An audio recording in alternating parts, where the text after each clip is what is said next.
mulheres grávidas aqui na igreja. Glória a Deus. Primeiro eu quero falar a única que eu quero falar é da pastora Kátia. Já está chegando 7 meses e pouco, né, pastor? Glória a Deus. Eles também estavam querendo muito e Deus abençoou eles com mais uma menina também. E tem outras mulheres aí grávidas na igreja que no tempo certo elas vão estar falando para a igreja. Criança é bênção. Amém? Amém? Amém?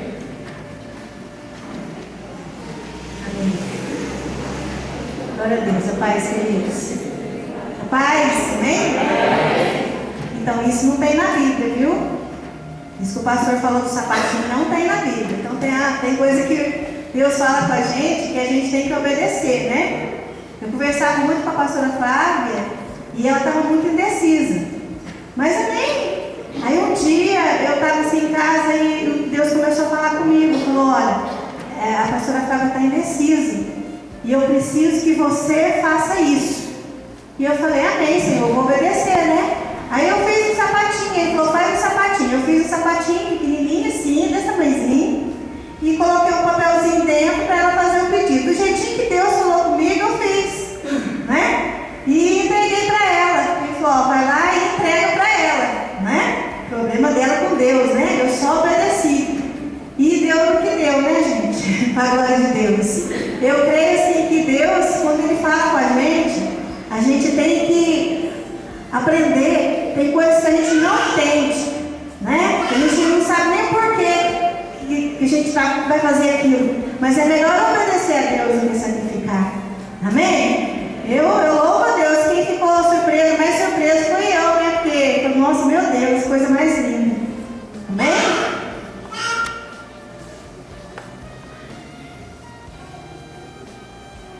Aí agora a pastora vai falar aqui que ela escreveu dentro do sapatinho. Eu, quando recebi o sapatinho, fiquei apavorada, né? De início, eu nem coloquei dentro da minha Bíblia, que eu falei, se colocar vai dar certo, aí eu não. Ao invés do sapatinho, eu tinha um pedacinho de papel em branco, que era para escrever um pedido, para escrever o que eu quisesse. Ficou vários dias em branco lá. Aí um dia eu falei assim, eu vou escrever. Aí eu escrevi assim, Jesus, tu sabes todas as coisas. Coloquei o sapatinho dentro da Bíblia e fiquei com ele, para cima e para baixo, vários dias. Aí, quando o pastor orou pela Vaninha, eu engravidei, eu falei, ai meu Deus do céu, você não ora mais para ninguém, tá? Ninguém que quer engravidar, nem pedir para o pastor orar não, porque eu não vou deixar. Em nome de Jesus. Parece calma aí, né, irmãos?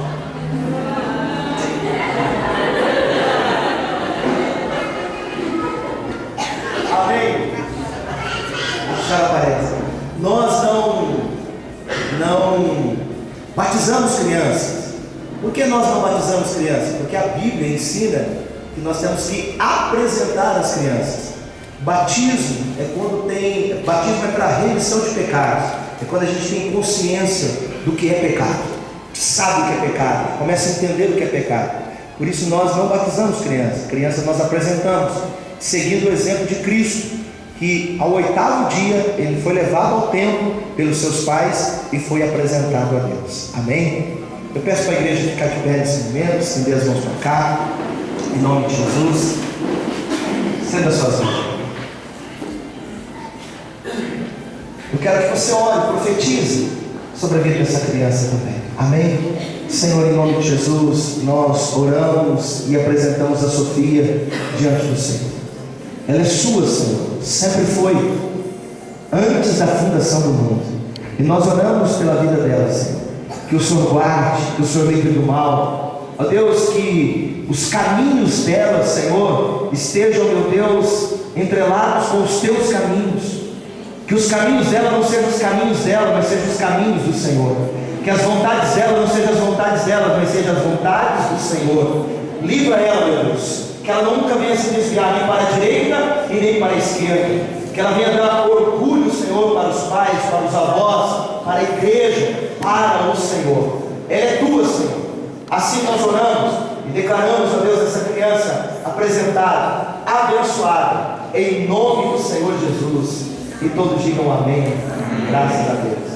Nesse mesmo momento, fica de pé. O pastor Marcos vai estar apresentando Davi. Amém. Glória a Deus, né, amados? Como o pastor, sou meio desajeitado para segurar a criança, mas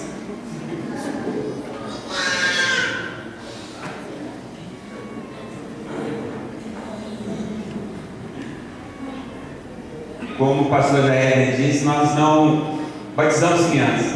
As igrejas evangélicas cumpriram os ensinamentos da Bíblia, não batizam criança. Mas esse é um momento todo especial, e da mesma forma que o Senhor Jesus foi apresentado no tempo, nós apresentamos diante do trono de Deus Davi.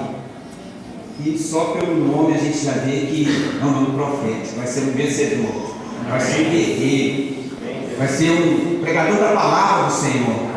Eu acredito nisso. Nesse momento solene, é o momento. Aí ele quer ver vocês, irmão, né? Mais do que tudo, a Vanilza assume um compromisso perante Deus de educar o Davi segundo os ensinamentos do Senhor Jesus. Ser exemplo para o Davi como mãe, como mulher sábia.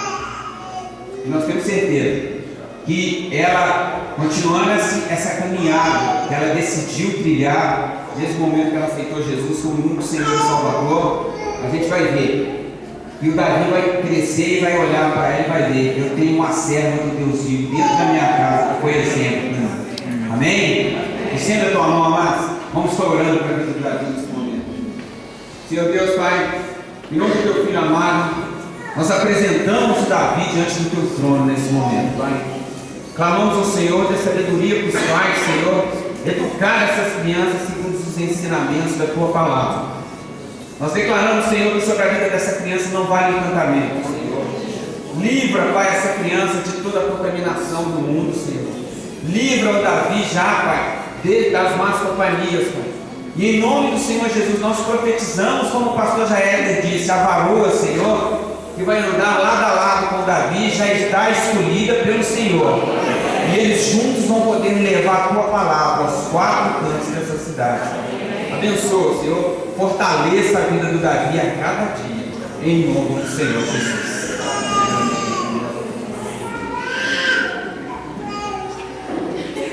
Aplauda o Senhor Jesus, irmão.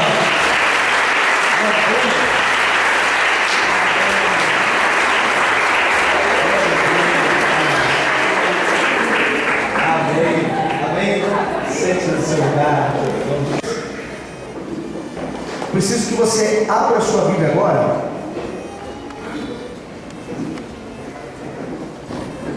Capítulo 2 Crônicas, segundo livro de Crônicas,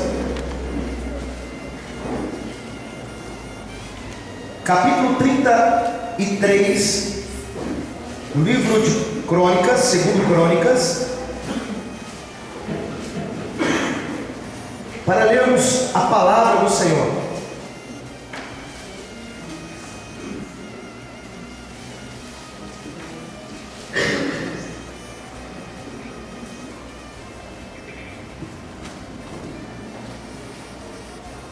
Todos acharam? Livro de 2 Crônicas, a partir do versículo 10. Não, versículo 10 não. Versículo 9. Manassés fez errar a Judá, uma nação, e os moradores de Jerusalém, outra nação. As duas nações do povo de Deus, que tinham separado anos atrás. Agora, um único rei que reina sobre Judá e sobre Jerusalém, que é Manassés. Então, versículo 9, mais uma vez. Manassés fez errar a Judá e os moradores de Jerusalém, de maneira que fizeram pior do que as nações que o Senhor tinha destruído de diante dos filhos de Israel. Versículo 10. Falou o Senhor a Manassés e ao seu povo, porém não lhe deram ouvidos. Olha um pouquinho para mim aqui. Ouve a voz do Senhor. Ouve, ó igreja, a voz do Senhor. Ouve o que o Espírito diz à igreja. Ouve. Manassés não deu ouvido à voz do Senhor. Versículo 11. Pelo que o Senhor trouxe sobre eles os príncipes do exército do rei da Síria, os quais prenderam Manassés com ganchos, amarraram com cadeias e o levaram a Babilônia. Até aqui tá bom. Depois nós continuamos a leitura. Para um pouquinho só. Estudando sobre a vida de Manassés, eu comecei a fazer algumas perguntas para mim mesmo, que é o tema dessa mensagem. Qual é o legado que você está deixando para os seus filhos? Qual é o legado? Se a gente começar a analisar um pouco mais profundo isso, o mundo está como está hoje. Terrivelmente, é só você pegar e ver. Não vamos muito longe, não. Não precisa ir para Belo Horizonte, nem para São Paulo, nem para o Rio de Janeiro. Basta você clicar lá no Minas Acontece e você vai acompanhar os fatos, os acontecimentos da nossa cidade. E a gente tem visto o que? Caos e trevas. E às vezes a gente vê caos e trevas na nossa rua. Às vezes a gente vê caos e trevas na nossa casa, na nossa família. E hoje tantas coisas ruins que têm acontecido são consequências de um legado, de uma herança que foi recebida. Eu falava com um jovem aqui esses dias, ontem, e hoje Deus o abençoou, homem casado, tem 2 filhos, e ele estava dizendo que o ambiente em que ele foi criado, ou seja, o legado em que ele estava sendo criado, a transferência de legado, tinha tudo para dar errado. O seu próprio irmão lhe apresentou a maconha, a ervinha do capeta. Próprio irmão, o irmão mais velho, que era para ser o referencial, apresentou maconha. E ele me disse assim: pastor, se eu falasse para minha mãe, ó, eu vou sair, e apenas com 10 anos de idade, eu vou sair com os meus amigos aí, eu vou beber, eu vou bagunçar, e eu não tenho hora para chegar. Era a mesma coisa que falar com a parede. Porque a mãe não ia interferir. Esse homem tinha tudo para dar errado, sobre o legado que ele recebeu. Hoje o mundo está como está por causa da herança que foi deixada, que foi transferida, um legado. Então quando eu olhei para a vida de Manassés foi o pior rei que já existiu em Judá e em Jerusalém. Acompanha comigo, segundo livro de Reis, algumas coisas que esse rapaz fez. O reinado de Manassés, segundo Reis, capítulo 21. Ele começou a reinar muito cedo. Isso significa que os discipuladores dele influenciavam a ele. Preste muita atenção. As pessoas estão de olho em nós. Nós somos o referencial desta geração. Você dentro da sua casa é o referencial. Ninguém pode ser o referencial para a Sofia, para a Sara ou para a Flávia, minha esposa. Ninguém. Quem tem que ser o referencial lá sou eu. E se eu for um referencial ruim, é o que elas vão receber. É a herança que elas vão receber. Essa transferência elas vão receber. Manassés, com apenas 12 anos, versículo 1, ele começa a reinar. E reinou 55 anos em Jerusalém. Reinou muito tempo. Muito tempo ele teve de reinado. E poderia aproveitar essa oportunidade desse período de reinado, de influência sobre essas nações, de fazer o bem, de fazer a vontade de Deus. Mas ele escolhe um outro caminho. e ele deixa um rastro de morte, um rastro de sangue. Ele pega o seu próprio filho e oferece como holocausto a Baal. Você pode imaginar um pai matar o próprio filho oferecendo a Satanás? Esse era Manassés. Essa era a influência sobre Judá e sobre Jerusalém.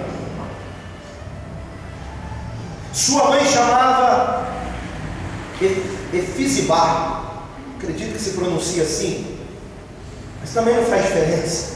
2, versículo 2 do capítulo 21 do 2 Reis.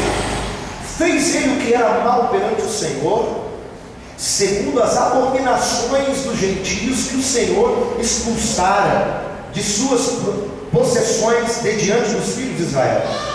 Pois tornou a edificar os altos que Ezequias, seu pai, havia destruído, e levantou altares a Baal, e fez um poste ídolo, como o que fizera a Acabe, rei de Israel, e se prostrou diante de todo o exército dos céus, e o serviu.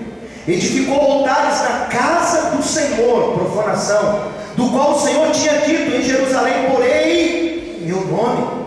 5.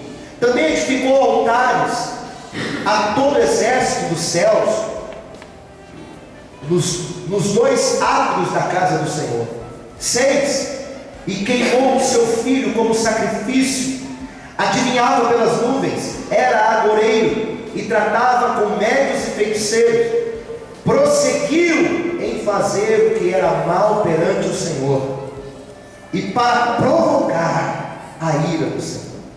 Também pôs a imagem de escultura de poste ídolo que tinha feito na casa de que o Senhor dissera a Davi e a Salomão seu filho: nessa casa e em Jerusalém que escolhi de todas as tribos de Israel, porei o nome para sempre.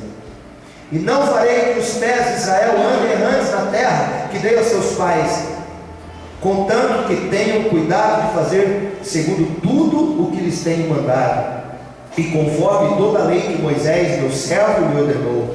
Eles, porém, não ouviram. E Manassés de tal modo os fez errar, que fizera pior do que todas as nações que o Senhor tinha destruído diante dos filhos de Israel. Ele fez pior. E por conta disso eu comecei a meditar qual é a raiz de Manassés. Como foi o seu discipulador? Como foi o seu referencial? Como foi aquele que o instruía? Como foi o seu pai? Como foi o andar do pai de Manassés? Quem foi o pai de Manassés? Qual foi a herança que ele deixou para Manassés? Qual foi o legado que ele deixou para Manassés? Porque muitas vezes nós olhamos para os nossos filhos e a gente faz uma reclamação ou faz alguma afirmação, mas a verdade é que nós temos que olhar qual foi o legado que nós deixamos. Porque muitos de nós não, aqui não tem isso aqui na CCMA. Lá fora, outras pessoas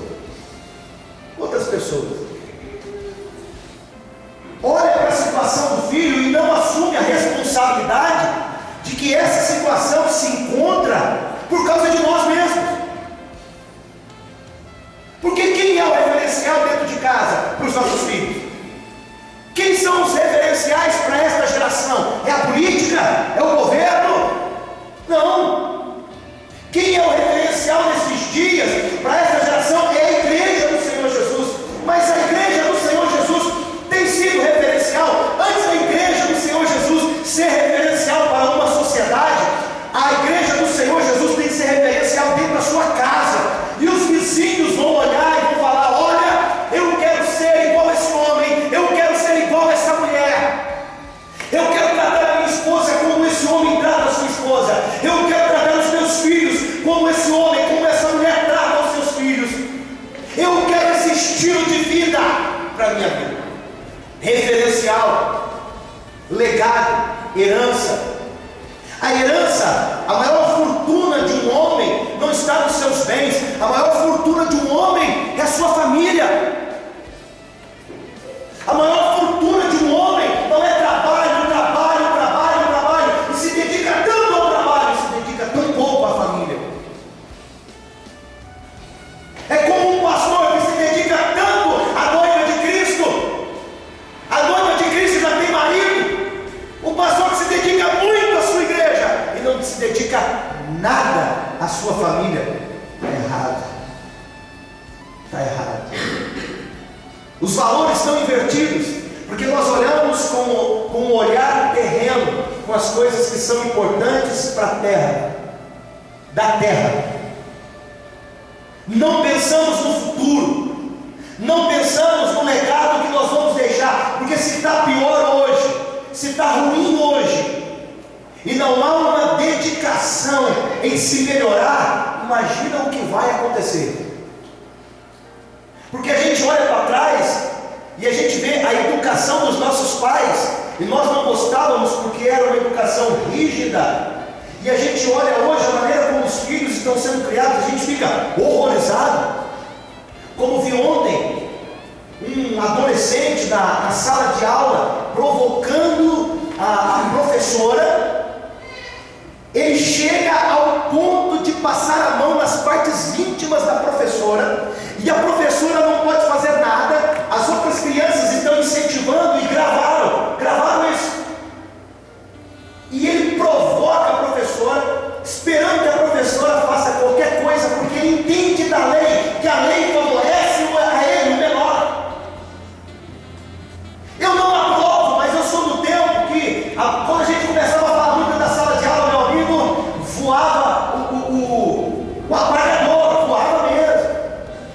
Quem é desse tempo aqui? Deixa eu ver. Tinha uma régua, que aquilo acho que tinha uns 2 metros, aquilo acho que só servia para alcançar a minha cabeça. Cara morta! Tiraram isso. Eu não estou falando que o extremo também, você entendeu? Mas havia um respeito.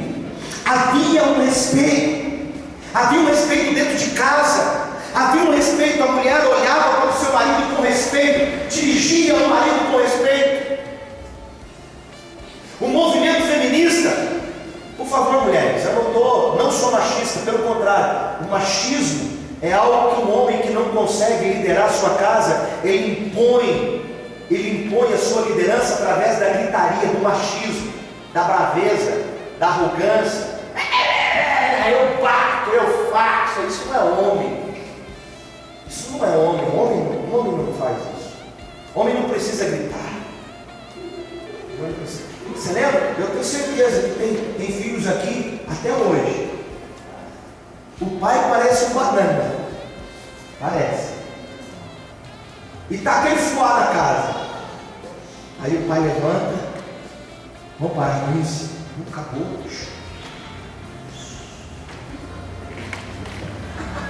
Não é, João? Aquele jovem era o pai franzininho, magrinho, velhinho, não consegue nem andar, mas ele anda. Essa palavra agora, nesse exato momento, é para os homens. Qual é o legado que você está deixando? Qual é o exemplo que você está deixando?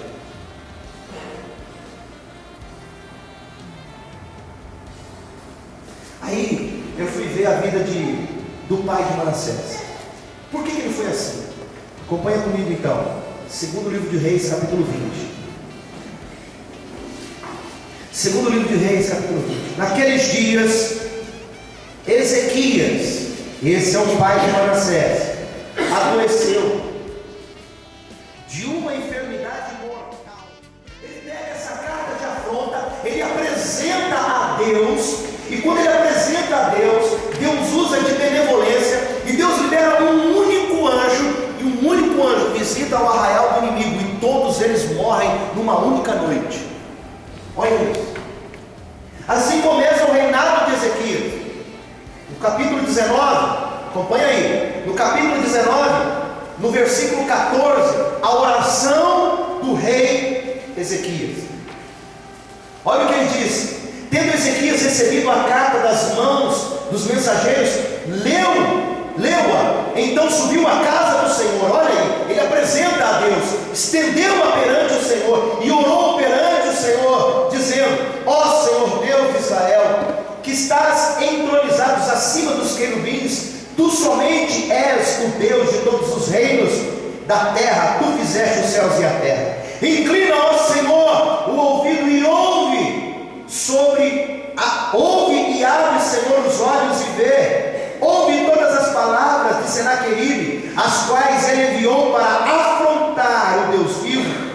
Verdade é, Senhor, que os reis da Assíria assolaram todas as nações e as suas terras, lançaram no fogo os deuses dele, porque deuses não eram senão obra de mãos de homens, madeira e pedra. Por isso os destruíram. Agora, pois, ó Senhor nosso Deus, livra-nos das suas mãos, para que todos os reinos da terra saibam que só tu é Senhor Deus. Aleluia.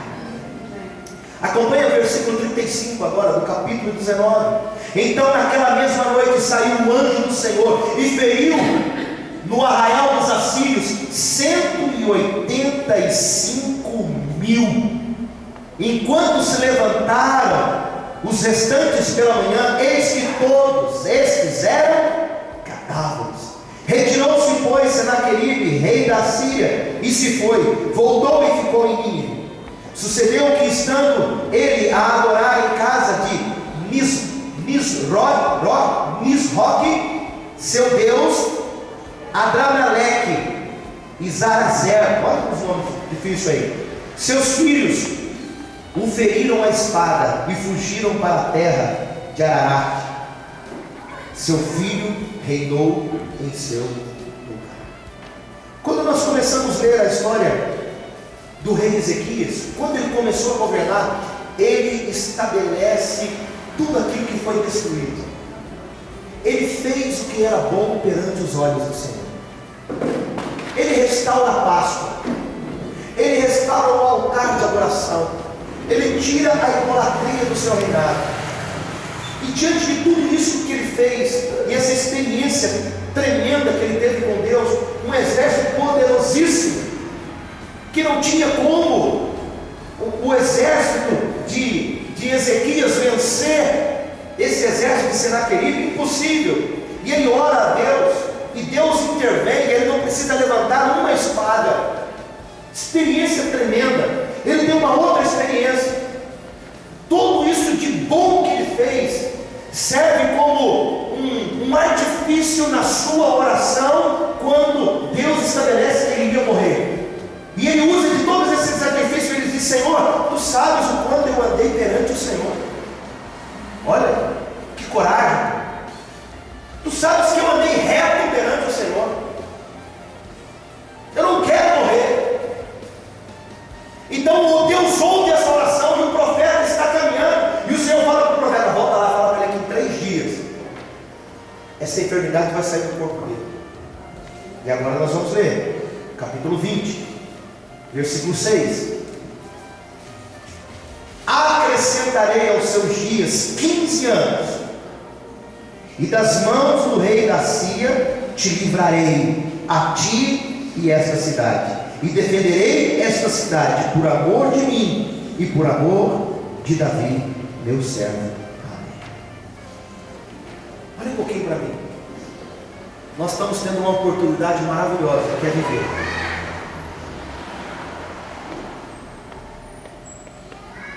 Há um tempo atrás, morreu um jovem que frequentava essa igreja. Nesse ano, esse jovem morreu. Ele frequentou aqui quase um ano, esse jovem. Parente de pessoas que vêm aqui na igreja. Esse jovem jogou fora a oportunidade que Deus deu a ele. Ele fez escolhas ruins, amizades ruins. Ele começou a vender droga, ele começou a roubar, e ele ficou preso. Foi preso. E ficou preso por 2 anos. Lá na cadeia, ele estava, diz que lá tem, né? Eu já estive lá fazendo um trabalho lá, é que eu acho muito assim, é estranho, uma cela evangélica, é muito estranho para mim ouvir isso, uma cela evangélica. Como assim cela evangélica? Só tem crente lá. Como assim só tem crente lá? Só tem crente lá. Crente desviado, ou gente que se converteu dentro da cadeia, e agora eles ficam na cela evangélica. Diz que esse jovem estava na cela evangélica, se arrependeu, e ele está firme lá. Chegou o tempo que ele saiu, e era para ele estar aqui no culto. Ele não veio no culto. Eu não quero entrar no mérito, não sei que compromisso que ele tinha lá. Diz que ele foi obrigado a cometer um assalto, e nesse assalto ele sofre um acidente de moto, e ele morre. O jovem que tinha a oportunidade. O que eu quero dizer é que eu não sei quando eu vou morrer, quando você vai morrer. Nem você sabe. Ninguém sabe o dia. Ninguém sabe a hora. Ezequias sabia. Ezequias teve a oportunidade de saber que ele tinha 15 anos. 15 anos. E nesses 15 anos, o que ele podia fazer? O que ele podia influenciar? Como ele podia agir? Como ele podia proceder? Qual o legado que ele poderia deixar? Eu não sei quanto tempo eu tenho, eu não sei quanto tempo você tem, mas a questão é, o tempo que temos, o que estamos fazendo? Qual é o exemplo? Se você hoje morrer como pai, o que você deixou para os seus filhos, não estou falando de dinheiro, porque isso aí é um vento, acaba tudo. Mas se você deixa princípios para o seu filho, ainda que o dinheiro acabe, ele vai ser honesto, vai trabalhar, e o dinheiro ele vai reconquistar, vai construir, e pronto, vai trazer um conforto para a sua família no futuro. Não é disso que eu estou falando. Eu estou querendo dizer que hoje, se você morrer, o seu filho tem base o suficiente para ser um homem de bem, para ser um homem segundo o coração de Deus, para ser um pai.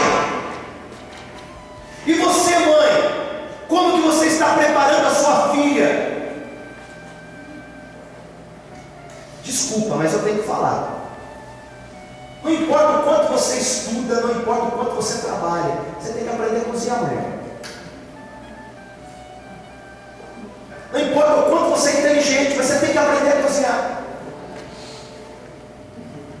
Você tem que aprender. Porque a mulher moderna hoje, ela não cozinha, ela só come fora. Então você tem que casar com um cara rico. Porque se você casar com um cara pobre, ele está lascado. Não sabe cozinhar, não sabe fazer um arroz, não sabe fazer um feijão. E um ovo? O ovo é até frito, pastor. Eu ponho o ovo lá, na hora que começa a instalar, eu ponho o guardanapo na frente e eu pego a coisa tudo. E quando está...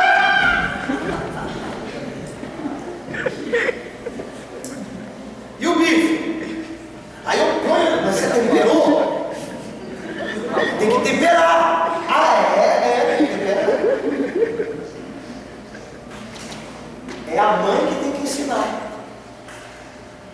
Ou você vem aqui no culto e você ouve, aí você chega para sua mãe e cobra, mãe, ensina aí, mãe. Quantos estão me entendendo? Diga amém. Você que tem que ensinar. Você ensina pelo exemplo, não falando. Porque a filha está vendo você, mãe, como você trata o seu marido, e ela vai tratar igualzinho. A filha, a menina, ela vai tratar o seu esposo do mesmo jeito que ela vê a mãe tratando o seu esposo. O falar, as palavras, ela não tem a mesma eficácia do que o exemplo. Se você morreu hoje, mano, não quero que ninguém morra, mas se for melhor para você, que você morra agora. Se você for para o céu, que você morra agora. Se você for para o inferno, dá tempo de arrepender. Até o final do arrependa, toma ceia, pronto, morre. Mas se for melhor para você, que você morra mesmo. Se for melhor para mim, que eu morra aqui. Que eu não termine essa frase que eu estou falando, que eu cara dura aqui. Ai.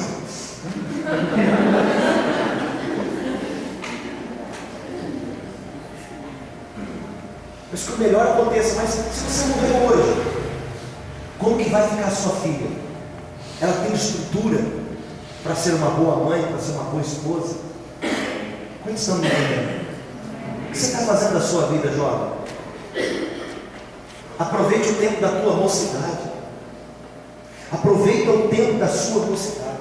Ezequias, ele começou muito bem, mas ele terminou mal. O Senhor deu uma oportunidade para ele de 15 anos. E nesses 15 anos, o que ele fez? Acompanha comigo. Versículo 12 do capítulo 20, eu já estou encerrando.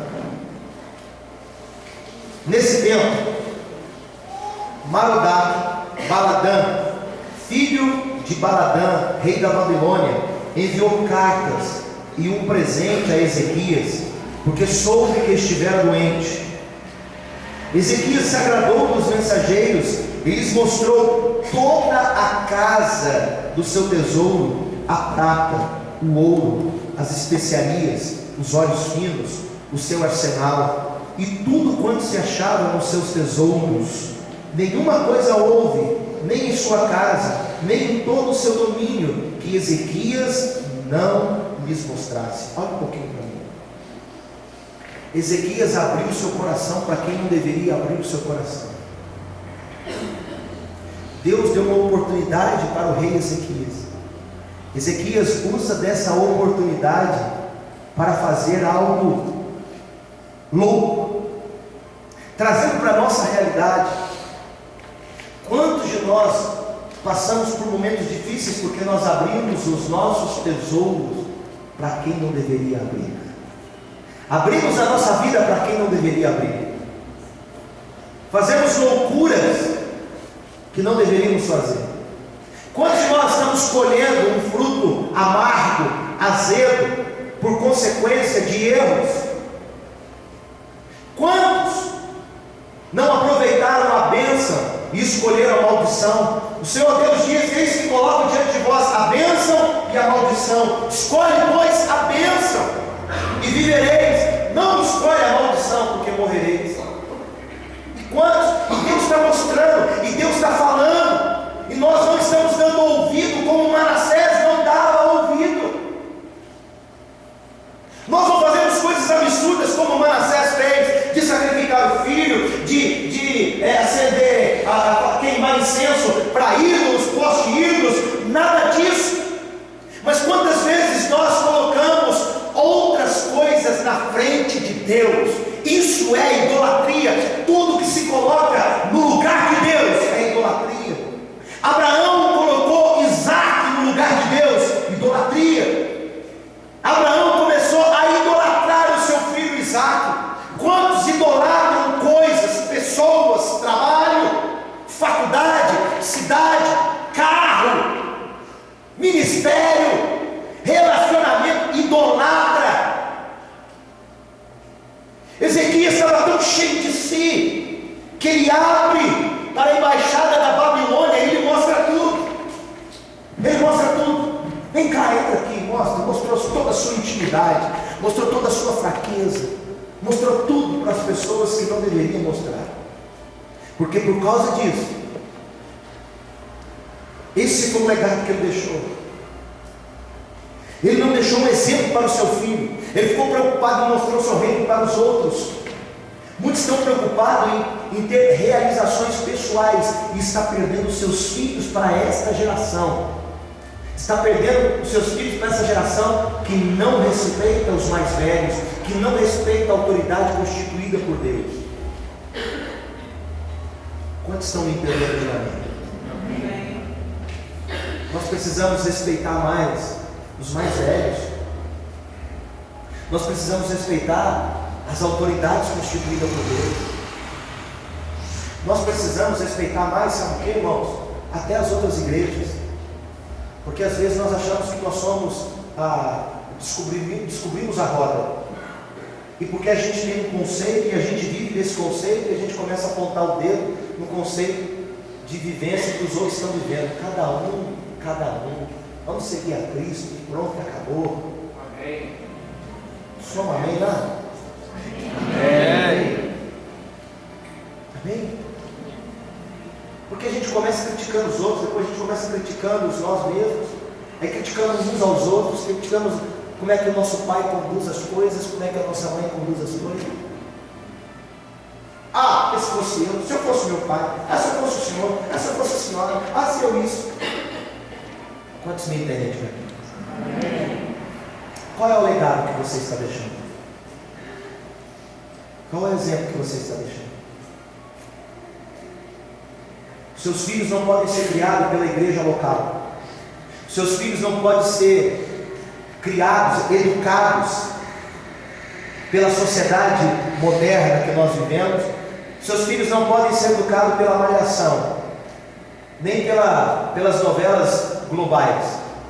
Seus filhos não podem ser educados pelos professores, porque hoje nós vivemos uma crise ruim, uma safra péssima de médico, de professor, de advogado, de arquiteto, de jornalismo, de pastores, de líderes. Vivemos uma crise péssima. Vamos ser sinceros. Não há exemplo, não há referencial nesse tempo. E o pior ainda, quando nós frustramos com o referencial, a gente abandona tudo. Não abandone tudo por causa de um referencial que fracassou. Não fracasse porque o referencial fracassou. Hoje, pela misericórdia de Deus, eu estou de pé aqui. Mas se eu fizer loucura amanhã, virá consequências sobre a minha vida, e que Deus tenha misericórdia e me livre de todo mal. Mas amanhã eu posso deixar de ser exemplo e deixar de ser referencial. Mas se algo de ruim, que Deus me livre, aconteça comigo, e eu venha ser um derrotado pelas circunstâncias, não caia, não seja derrotado. Siga o exemplo referencial enquanto ele está de pé, e que esse referencial seu e esse exemplo esteja de pé por toda a vida, em nome do Senhor Jesus. Mas se caso ele cair, permaneça de pé, porque se você cair, alguém que está sendo referencial seu também vai cair. Quantos me entendem? Diga amém. Amém. Eu quero orar por você. Eu quero deixar essa reflexão dessa noite no teu coração. Feche os seus olhos, eu quero orar e nós vamos ceiar. E aqui o pessoal da ceia. Terminamos bem. Eu não sei quanto tempo você tem no rei Ezequias, ele teve 15 anos, eu não sei quanto tempo eu tenho. Se eu estou no meio, se eu estou no começo, ou se eu já estou no fim. O que importa é que a gente permaneça no Senhor. Esse é o importante. E o Senhor nos dá essa oportunidade nessa noite de restaurar todas as coisas. Porque Manassés, diante de todas coisas ruins que ele fez, que ele cometeu, a Bíblia diz que o rei da Síria levou ele cativo, colocaram nele ganchos, prenderam ele em cadeias, e no momento de muita dor e tristeza ele se arrependeu e ele clamou a Deus, e ele pediu perdão, e Deus teve misericórdia de Manassés, e Deus restaurou a vida de Manassés. E a partir daí Manassés começou a andar no caminho do Senhor, e fez o que era agradável ao Senhor. O homem mais terrível, o rei mais terrível, se arrepende, e o seu fim foi um fim bom, porque ele fez o que era correto. Eu não sei como você está aqui hoje. Talvez o meu fim seja nessa noite, o teu fim seja nessa noite. Não importa quando seja, o que importa é que estejamos andando no caminho do Senhor. Eu quero que você, do seu jeito, da sua maneira, comece a pedir perdão a Deus agora dos seus pecados e das suas falhas. Eu convido você a se arrepender agora de todo o teu coração. Fala, Deus, restaura a minha vida. Eu quero pedir perdão, eu quero liberar perdão. Eu não quero ser um homem rancoroso, uma mulher rancorosa. Senhor, se eu agir mal no meu legado, eu quero, a partir de agora, Senhor, fazer um legado diferente. Se eu falei como pai, se eu falei como mãe, porque a verdade é que muitos filhos, ainda que você ensina eles no caminho em que devem andar, chega um momento que eles fazem as suas próprias escolhas, mas é você ter a certeza e a convicção que você fez o melhor diante de Deus, perante Deus. Mas talvez você não tenha sido um bom pai, uma mãe, ou uma boa mãe, um bom discipulador, um bom discípulo. Você tem olhado de maneira diferente para o seu discipulador, para os seus discípulos, para os seus filhos, ou para os seus pais, para a sua esposa, para o seu esposo. Mas hoje eu declaro que tudo vai mudar. A decisão é sua. Essa oportunidade está nas suas mãos, não está nas minhas. A palavra foi lançada. A responsabilidade da palavra não é mais minha, porque eu lancei a palavra que Deus colocou no coração do pastor da igreja. Agora a responsabilidade é sua. O que fazer com essa palavra? Convido você a fechar os seus olhos e ter o teu momento de oração. Só você e Deus. Teu grande amor me alcançou naquele madeiro, por mim se entregou. Sei que não sou merecedor, mas tua graça me alcançou.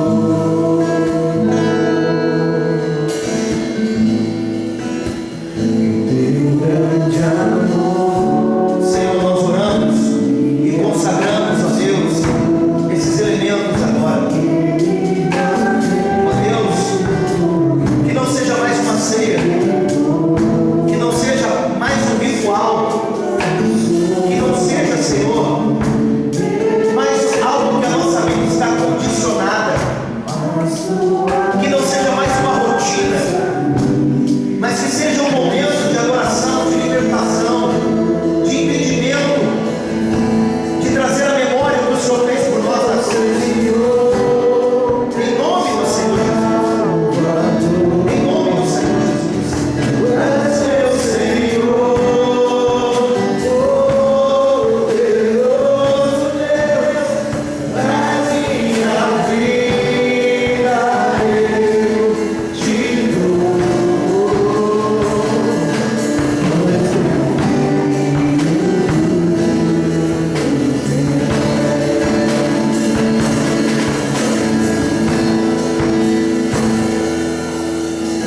Feche os seus olhos, preste muita atenção.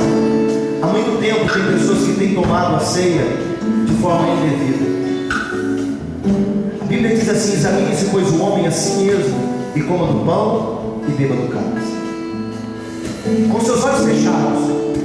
Ao mesmo tempo, no tempo da ceia, no momento da ceia, tem gente que fica com vergonha. Ao que vão pensar de mim se eu não tomar? E outros ficam preocupados. Aí eu vou tomar a ceia perto de pessoa, determinada pessoa, a pessoa sabe que eu errei, que eu falei. E daí? É Deus. É para Deus que nós prestamos conta, não para o homem. Mas ao mesmo tempo eu quero falar algo que tem muitos que estão dormindo, e não são poucos os que estão morrendo, porque têm tomado a ceia de forma indevida, têm perdido entendimento, revelação. A mente está cauterizada, o coração está endurecido, porque não tem consertado a sua vida e continua tomando ceia. Conserta a tua vida. Conserta a tua vida. O Senhor disse para Ezequias: coloca a tua casa em ordem, porque você vai morrer. Ele não sabia se ia morrer, mas o Senhor disse: coloca a tua vida em ordem, porque você vai morrer. Ele fez todas aquelas coisas, mas o Senhor disse: coloca a tua vida em ordem, porque você vai morrer. E Deus deu 15 anos para ele colocar a vida em ordem, e ele não colocou a vida em ordem.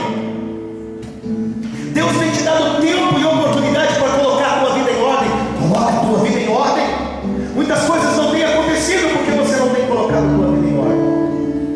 Coloca a tua vida em ordem. Eu não digo quem deve e quem não deve tomar a ceia, mas é você e o Espírito Santo de Deus que habita em você. Eu sei que Ele é fiel e justo para nos perdoar e nos purificar de toda injustiça. Eu não coloco a minha vida em ordem quando eu saio daqui, eu coloco a minha vida em ordem agora. E quando eu saio lá fora, eu vou enfrentar o que eu preciso enfrentar, mas eu decido agora colocar a minha vida em ordem. Se você decide colocar a tua vida em ordem agora, participe.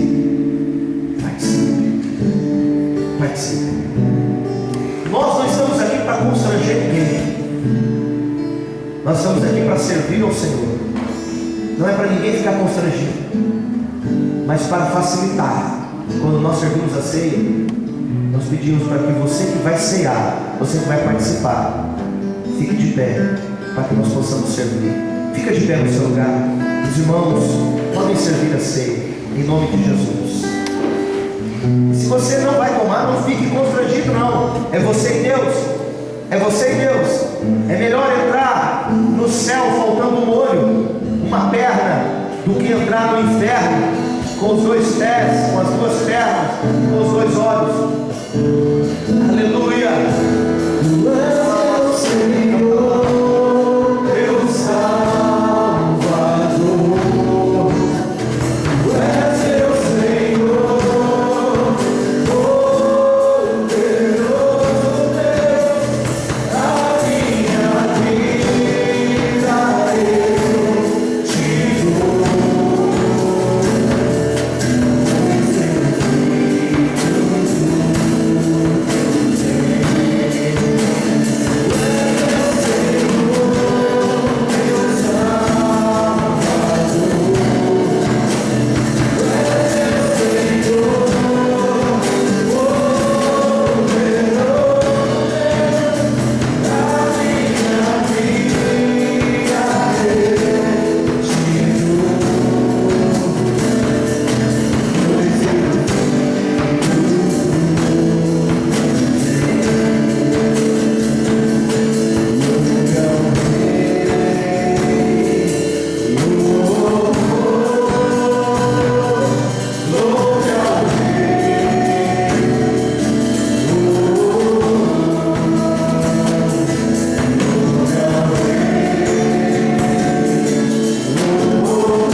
Ele te trouxe para curar a ferida que muitas das vezes tem a cada dia sido aberto por palavras negativas, por coisas que têm acontecido neste mundo. Mas Deus te trouxe aqui para te fortalecer, para te purificar. E esta noite, eu tenho certeza que Ele falou ao seu coração, ao meu coração, com os seus olhos fechados. Eu quero que você, com bastante fé, você que vai participar, você que não vai participar desta ceia, eu quero que você leve seu pensamento a Deus, que você esqueça tudo lá fora e volte somente para Deus, pois Ele está com as suas mãos estendidas neste momento para segurar em suas mãos. Eu quero que você levante o cálice para o alto. O cálice representa o sangue do Cordeiro, aquele sangue que foi derramado na cruz para nos purificar, para nos libertar. Meu Deus, que quando participarmos, Pai, que o Senhor venha nos purificar, que o Senhor venha nos limpar, ó Pai, que o Senhor venha tirar de nós tudo aquilo que não convém. Participe com bastante fé. Isso, tome acreditando que Deus está te restaurando.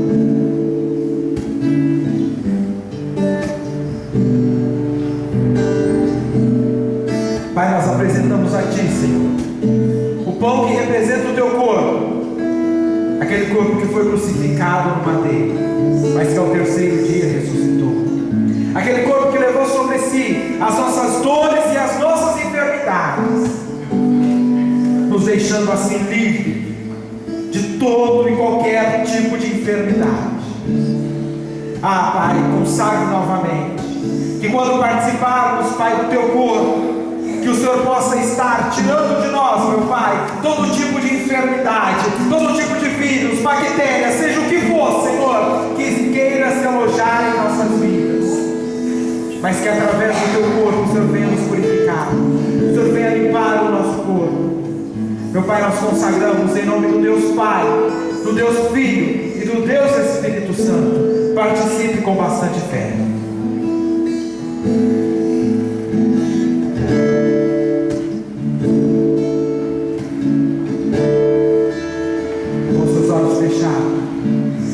Vai agradecendo a Deus agora. Eu quero que você agradeça por essa oportunidade. Eu quero que você agradeça por este momento. Não pense